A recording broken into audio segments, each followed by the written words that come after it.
Hello दोस्तों, स्वागत है आपका अडानिया एजुकेशन एकेडमी सिंध के इस यूट्यूब चैनल पर।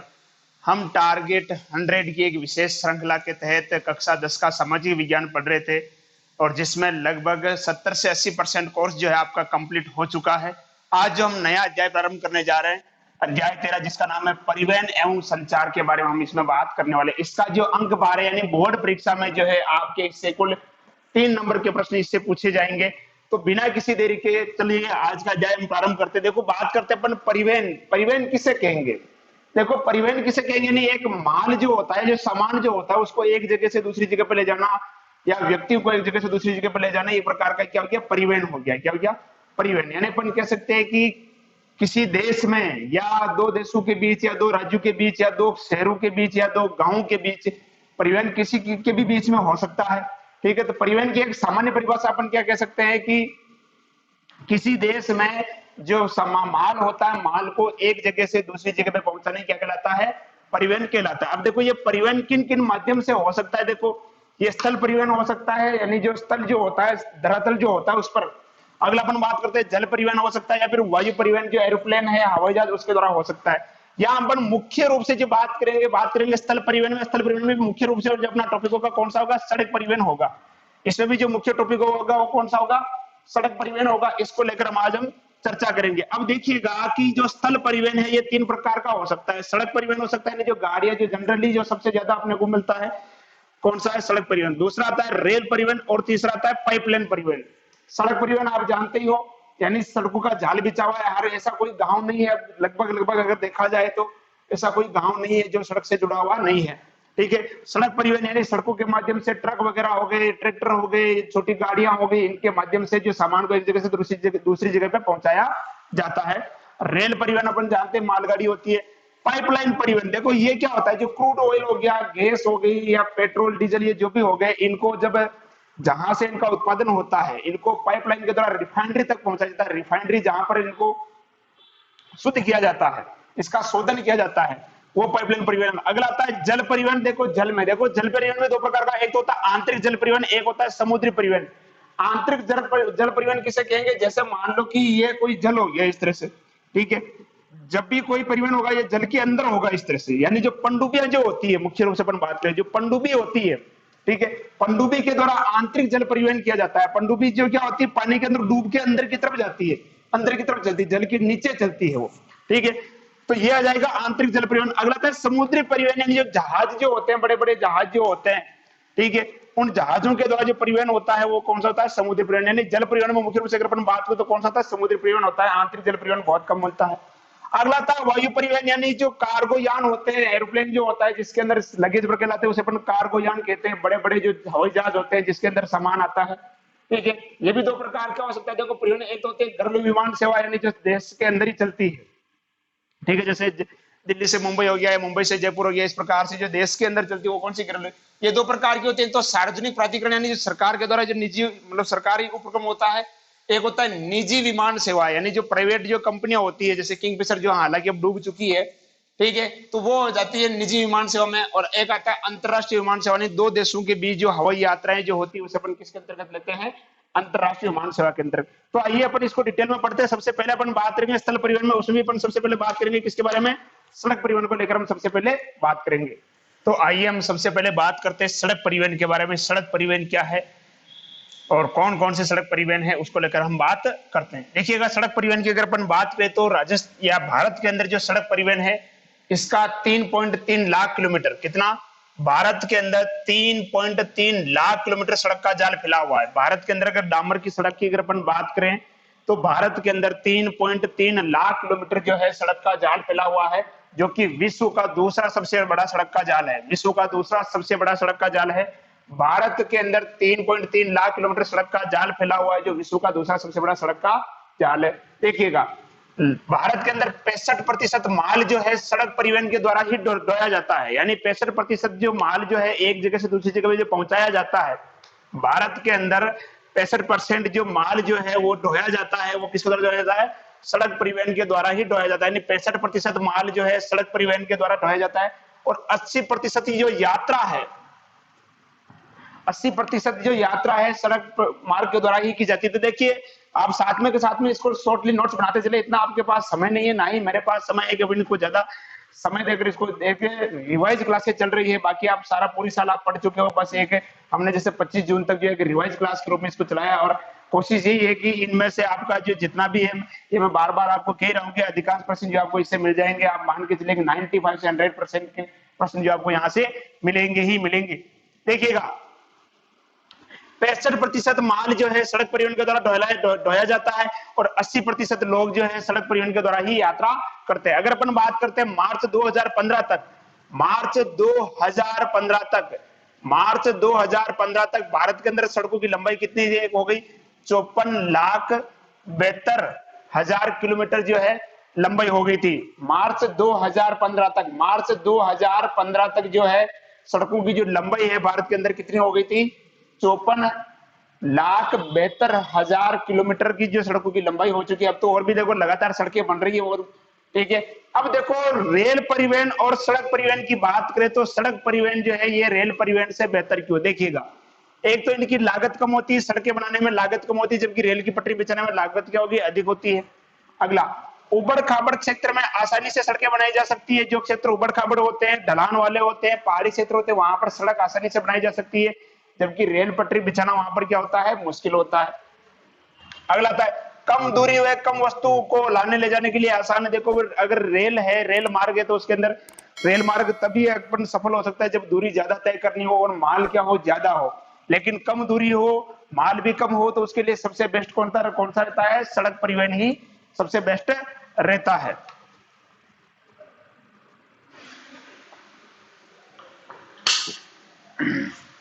अगला देखो घर घर सेवाएं, इसके द्वारा देखो घर घर तक, अगर मान लो कि रेल परिवहन है तो रेल का तक निश्चित स्टेशन होगा, वहीं जाकर रेल रुकेगी। लेकिन सड़क परिवहन के द्वारा घर घर तक सामान पहुंचाया जा सकता है, सभी शहरों को जोड़ता है। सड़क परिवहन सभी शहरों को जोड़ता है, छोटे शहर, बड़े है शहर, यहाँ तक कि गांव को भी सड़क परिवहन जोड़ता है, जबकि रेल मार्ग सभी को नहीं जोड़ सकता है। अगला आता है सामान उतारने चढ़ाने की लागत भी क्या होती है? कम होती है। सामान उतारने और चढ़ाने की लागत भी क्या होती है? बहुत ही कम होती है। अब देखते हैं अपन की जो सड़क परिवहन है इसको अपन किस तरह से बांटते हैं, उसको लेकर हम चर्चा करते हैं। देखिएगा सबसे पहला आता है स्वर्णिम चतुर्भुज महाराज मार्ग, बहुत इंपॉर्टेंट है, ये ध्यान रखिएगा। स्वर्णिम चतुर्भुज योजना, स्वर्णिम चतुर्भुज महाराज मार्ग, स्वर्णिम चतुर्भुज महाराज मार्ग ये देश की बहुत ही महत्वाकांक्षी सड़क परियोजना है। देखो इसके द्वारा 4 बड़े शहरों को जोड़ा गया है। कौन कौन सा? एक तो दिल्ली, कोलकाता, चेन्नई और मुंबई। आप देख सकते इस प्रकार से एक चतुर्भुज बन रहा है, दिल्ली, कोलकाता, चेन्नई और मुंबई, इसको जोड़ा गया है। और ये जो सड़क है ये क्या है? 6 लेन में बनी हुई है। किस लेन में बनी हुई है? 6 लेन में इसको बनाया गया। देखो दिल्ली से कोलकाता, कोलकाता से चेन्नई, चेन्नई से मुंबई और मुंबई से दिल्ली, ठीक है। इस प्रकार से ये तो मुख्य शहर हो गए। इसके बीच में जितने भी जो शहर पड़ते हैं, इनके बीच में जितने भी शहर पड़ते हैं वो सभी इसके अंतर्गत आते हैं। जैसे मान लो अगर हम बात करते हैं दिल्ली से, अगर मान लो मुंबई की बात करते हैं, तो अपन अगर मान लो अपने केवल राजस्थान की बात कर ले तो देखो अगर अपन दिल्ली से जब मुंबई की तरफ चलते तो राजस्थान का जैसे जयपुर, जयपुर हो गया, अजमेर हो गया, उदयपुर हो गया, तो इस प्रकार से ये 3 बड़े बड़े शहर भी राजस्थान के। उसके बाद जैसे गुजरात के सूरत हो गया, अहमदाबाद हो गया, नवसारी हो गया, ये शहर भी इसके अंतर्गत आते हैं। यानी ये तो बड़े बड़े शहर हो गए मुख्य रूप से। इसके अंतर्गत बहुत सारे छोटे शहर भी इसके अंतर्गत आते हैं। तो ये स्वर्णिम चतुर्भुज योजना ध्यान रखिएगा। स्वर्णिम चतुर्भुज महाराज मार्ग योजना किसके द्वारा चलेगी? किसके द्वारा इसका रखरखाव? ये देखो NHAI यानी national highway authority of India, NHAI national highway authority of India, यानी हिंदी में कह सकते हैं राष्ट्रीय राजमार्ग प्राधिकरण, राष्ट्रीय राजमार्ग प्राधिकरण, इसके द्वारा इसका रखरखाव और निर्माण किया जाता है, ठीक है। तो ये देखो दिल्ली, कोलकाता, चेन्नई और मुंबई को जोड़ने वाली एक प्रमुख सड़क परियोजना है जिसका नाम क्या है? स्वर्णिम चतुर्भुज महाराज मार्ग। देखिएगा इसके अंदर देखो 6 लेन हाईवे बनाया जा रहा है या बना हुआ है। अगर आप देखोगे कि जब आप आसिल से अब अपन मांडल जाते हैं और मांडल से बिलोड़ा जाते हैं तो वहां आप देखोगे कि 2 पुल का निर्माण हो रहा है बिलोड़ा के अंदर। या आप बिलोड़ा से अगर आप जयपुर की तरफ जाओ तो जो हाईवे है उस पर हर जगह पे आपको क्या मिलेगा? पुल का निर्माण आपको देखने को मिल सकता है। इस प्रकार से ये जो रोड है इनको 6 लेन किया जा रहा है, ठीक है। जो स्वर्णिम चतुर्भुज महाराज मार्ग ये 6 लेन हाईवे है। अब देखो इसमें 2 गलियारों के तहत इसको बनाया गया है। इसके अंदर 2 गलियारे हैं, एक तो कौन सा? उत्तर दक्षिण गलियारा। उत्तर दक्षिण गलियारा में देखो श्रीनगर से कन्याकुमारी तक, श्रीनगर से कन्याकुमारी को जोड़ना है इसका मुख्य। अब आपको सर दिल्ली आ रहा है इसके अंदर, लेकिन दिल्ली को भी आगे जोड़ा गया है, लेकिन मुख्य मार्ग ये, लेकिन इस मुख्य मार्ग के इससे बहुत सारे छोटे छोटे जो नेशनल हाईवे जुड़े हुए हैं, इससे बहुत सारे क्या नेशनल हाईवे जुड़े हुए हैं। तो उत्तर दक्षिण जो मार्ग या उत्तर दक्षिण जो गलियारा है, ये कहां से श्रीनगर से कन्याकुमारी तक, उसी प्रकार से पूर्व से पश्चिम जो गलियारा है, ये कहां से पोरबंदर से सिलचर तक, पोरबंदर से सिलचर तक। तो ये हो गया आपका स्वर्णिम चतुर्भुज महाराज मार्ग जो परियोजना है, इसके तहत ध्यान रखिएगा, बहुत ही इंपॉर्टेंट है। अगला अपन बात करते हैं राष्ट्रीय राजमार्ग यानी नेशनल हाईवे, जिसे अपन कह सकते हैं शॉर्ट में एनएच कहते हैं, नेशनल हाईवे। देखो इसका रखरखाव किसको द्वारा किया जाता है, केंद्रीय लोक निर्माण यानी जो राष्ट्रीय राजमार्ग यानी एनएच जो होते हैं नेशनल हाईवे, इसका जो रखरखाव और जो निर्माण कार्य किया जाता है किसके द्वारा किया जाता है, केंद्रीय लोक निर्माण यानी सीपीडब्ल्यूडी द्वारा किया जाता है, सीपीडब्ल्यूडी द्वारा। देखो इसको जो गति मिली थी एनएच को, ये मिली थी कब मिली थी, 11वीं पंचवर्षीय योजना के तहत गति मिली थी इसको, राष्ट्रीय राजमार्ग को। देखो इस योजना के तहत 11वीं पंचवर्षीय योजना में देखो 4 लेन और 2 लेन, दो प्रकार की जो सड़क होती है, तो 4 लेन और एक 2 लेन जो लक्ष्य रखा गया था, कितना लक्ष्य रखा गया, देखो 45,974 किलोमीटर का जो नेशनल हाईवे बनाने का लक्ष्य रखा गया था। 4 लेन और 2 लेन 45,974 किलोमीटर की जो सड़क बनाने का लक्ष्य रखा गया था, जिसकी लागत कितनी है अमूमन, इसकी जो लागत थी कितनी थी, 2,20,000 करोड़, कितनी 2,20,000 करोड़ जो इसकी कुल लागत है। अब अपन बात करते हैं प्रधानमंत्री ग्राम सड़क योजना के तहत, ये भी इंपॉर्टेंट है। देखिए प्रधानमंत्री ग्राम सड़क योजना, देखिए इसकी डेट पूछी जा सकती है, इसको इसका शुभारंभ कब हुआ था, प्रधानमंत्री ग्राम सड़क योजना का 25 दिसंबर 2000 को प्रधानमंत्री ग्राम सड़क योजना, प्रधानमंत्री ग्राम सड़क योजना का जो शुभारंभ हुआ था, कब हुआ था, 25 दिसंबर 2000 को इसका शुभारंभ हुआ था। और इसका जो लक्ष्य क्या था, देखो 500 में 1000 की आबादी वाले जो क्षेत्र है या जो गांव है, 500 में 1000 जनसंख्या वाले क्षेत्र जो है उनको सड़क से जोड़ना, जो मुख्य सड़क से जोड़ना, ठीक है। इसके अलावा देखो ग्रामीण बाजार जो शहरों तक पहुंचाना, गांव के जो सामान है, गांव के जो किसान है, अपना माल जो है शहरों तक आसानी से पहुंचा सके, इसका मुख्य उद्देश्य था प्रधानमंत्री ग्राम सड़क योजना, यानी ग्रामीण बाजार शहरों तक पहुंच सके, यानी गांव का जो माल है वो शहरों तक आसानी से पहुंच सके। दूसरा देखो जनजातीय क्षेत्र, ये बात कर रहा हूं मैं प्रधानमंत्री ग्राम सड़क योजना की बात कर रहा हूं, जनजातीय क्षेत्र में 250 से अधिक आबादी वाले क्षेत्रों को सड़क से जोड़ना। जो जनजातीय क्षेत्र है, अगर वहां की जो आबादी है वो 250 से अधिक है, तो उसको भी मुख्य सड़क से जोड़ना, ठीक है। इसका जो लक्ष्य था, देखो ये 2000 में इसका शुभारंभ हुआ था, और लक्ष्य क्या रखा था, 2003 तक जो 500 आबादी वाले जो गांव है उनको मुख्य मार्ग से जोड़ना, और 2007 तक जो है 1000 आबादी वाले जो गांव है उनको क्या करना, मुख्य मार्ग से जोड़ना। यानी अर्थव्यवस्था को जो है एक रीढ़ की हड्डी बनाने के लिए, यानी एक मजबूत आधार प्रदान करने के लिए, और अपन जानते हैं अर्थव्यवस्था को मजबूत आधार प्रदान तभी किया जा सकता है जब गांव जो है वो मुख्य मार्ग से जुड़ेगा, क्योंकि कच्चा माल जो है अपने को गांव से ही मिलता है। अगर सड़क परिवहन अच्छा होगा तो माल जो है शहरों तक यानी उद्योगों तक आसानी से पहुंच पाएगा, जिससे जो उत्पादन क्षमता बढ़ेगी, जिससे जो देश की जो अर्थव्यवस्था है उसको बहुत ज्यादा क्या मिलेगी, मजबूती मिलेगी। तो ये जो है प्रधानमंत्री ग्राम सड़क योजना है, इसके बारे में आप अच्छे से कंप्लीट कर ले। अब अपन बात करते हैं कि राजस्थान जो है, राजस्थान में नेशनल हाईवे की क्या स्थिति है, ये भी इंपॉर्टेंट याद रखिएगा। मैंने बार बार कह रहा हूं कि राजस्थान के संदर्भ में आपको विशेष तौर से ध्यान रखना है। राजस्थान के संदर्भ में नेशनल हाईवे की अगर अपन बात करें तो राजस्थान में कुल 7 नेशनल हाईवे गुजरते हैं। राजस्थान से कितने राष्ट्रीय राजमार्ग गुजरते हैं, राजस्थान से कुल 7 राष्ट्रीय राजमार्ग गुजरते हैं। अब बात करते हैं राजस्थान का सबसे प्रमुख और सबसे व्यस्त जो नेशनल हाईवे कौन सा है, NH8, याद रखिएगा। राजस्थान का जो सबसे प्रमुख जो नेशनल हाईवे है वो कौन सा है, NH8 है। नेशनल हाईवे NH8 राजस्थान का सबसे व्यस्त हाईवे है। और राजस्थान में इसकी लंबाई कितनी है, राजस्थान में बात कर रहा हूं, राजस्थान में इसकी लंबाई है 685 किलोमीटर। राजस्थान में नेशनल हाईवे यानी NH8 की लंबाई कितनी है, 685 किलोमीटर है। ये राजस्थान का सबसे व्यस्त हाईवे है। राजस्थान से कुल 7 राष्ट्रीय राजमार्ग गुजरते हैं। अब देखो ये NH कहां से गुजरता है, देखो ये दिल्ली से जयपुर, जयपुर से अजमेर, अजमेर से उदयपुर, उदयपुर से आगे फिर गुजरात से होता हुआ कहां चला जाता है, मुंबई जाता है, ठीक है। अगला अपन देखते हैं NH11। NH11 देखो सुरक्षात्मक दृष्टि से महत्वपूर्ण हाईवे है, और ये कहां से गुजरता है, देखो NH11 आगरा से भरतपुर, भरतपुर से दौसा, दौसा से जयपुर, जयपुर से फिर सीकर, सीकर से बीकानेर। अगला आता है NH12। NH12 में देखिए ये कहां से, जयपुर से टोंक, टोंक से बूंदी, बूंदी से कोटा, कोटा से झालावाड़, झालावाड़ से भोपाल। अगला आता है NH14। NH14 में ध्यान रखिए ब्यावर, ब्यावर से पाली, पाली से सिरोही, सिरोही से आबू रोड, आबू रोड से कांडला, कांडला जो बंदरगाह है गुजरात, इसकी जो लंबाई है राजस्थान के अंदर कितनी है, 875 किलोमीटर। याद रखिएगा ये राजस्थान का सबसे लंबा एनएच है। राजस्थान का सबसे लंबा एनएच हाईवे यानी नेशनल हाईवे कौन सा है, एनएच 14। ये राजस्थान का सबसे लंबा एनएच है। राजस्थान का सबसे लंबा एनएच एनएच 14। राजस्थान का सबसे व्यस्त एनएच कौन सा है, एनएच 8। अब बात करते हैं एनएच 3। ये राजस्थान का सबसे छोटा एनएच है जिसकी लंबाई कितनी है, 28 किलोमीटर। जिसकी लंबाई कितनी है, 28 किलोमीटर। और ये कहां से गुजरता है, ये केवल धौलपुर से गुजरता है। कहां से गुजरता है, धौलपुर से। अब देखो पूछा जाता है कभी कभी एनएच 1 जो है, एनएच 1 के बारे में। एनएच 1 को अपन कहते हैं शेरशाह सूरी मार्ग कहते हैं। ये देखिएगा एनएच 1 शेरशाह सूरी मार्ग, ये किसको जोड़ता है, दिल्ली को अमृतसर से जोड़ता है।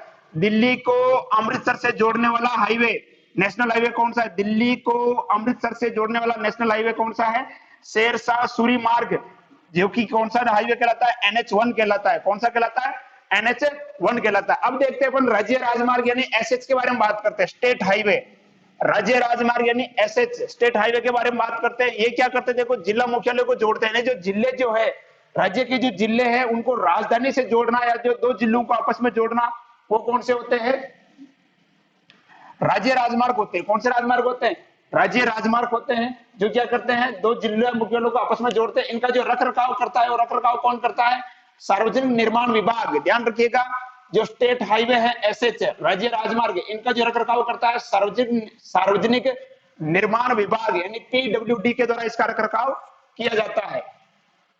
अब देखो सड़कों की अगर अपन बात करें तो और भी अन्य सड़कें होती है, ग्रामीण सड़कें होती है, और जिला सड़क जो होती है, जिला सड़क क्या करती है, दो मुख्यालय को क्या करती है, आपस में जोड़ने का काम करती है। जो जिला सड़कें जो है दो मुख्यालय को यानी जो दो तहसील मुख्यालय जो होते हैं, उपखंड जिसे अपन कह सकते हैं, दो उपखंड कार्यालय या अपन कह सकते हैं दो उपखंड या दो जो तहसीलें होती है उनको जोड़ने का काम करती है।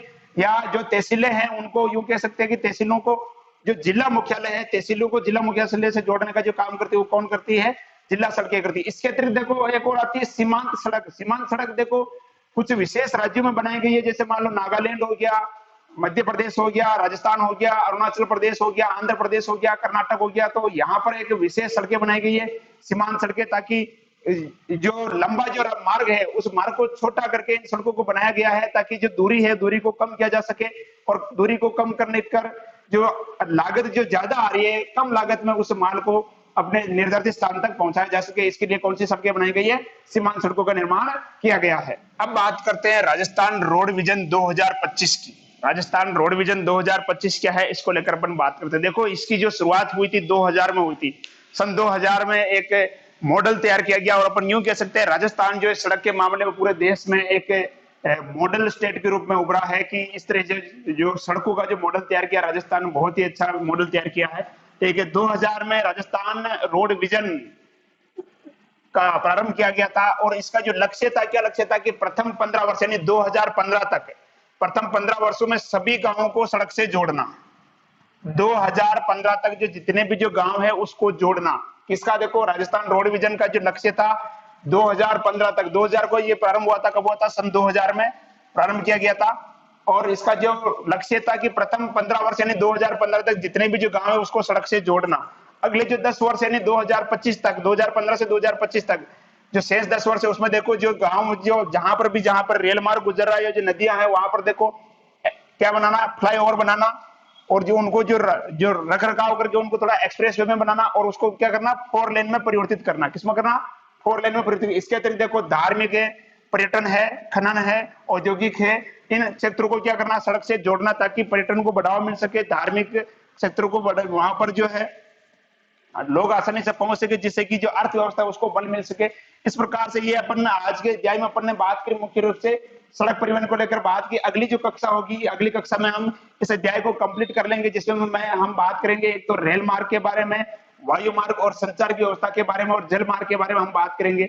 दोस्तों अगर आप इस चैनल पर नए हैं तो आप चैनल को सब्सक्राइब कीजिए, अपने दोस्तों के साथ शेयर कीजिए, ताकि आपके दोस्तों को भी इन कक्षाओं का फायदा मिल सके। कक्षाएं रेगुलर चल रही है, और मैंने प्रारंभ में बताया था कि लगभग 70 से 80% कोर्स हो चुका है। जिस हिसाब से हम चल रहे हैं, हमने जो लक्ष्य ले रखा था 25 जून तक कंप्लीट कोर्स करना, हम उससे पहले ही आपका कोर्स कंप्लीट कर दिया जाएगा। तब तक आप घर में रहें, सुरक्षित रहें, पढ़ाई करते रहें। धन्यवाद।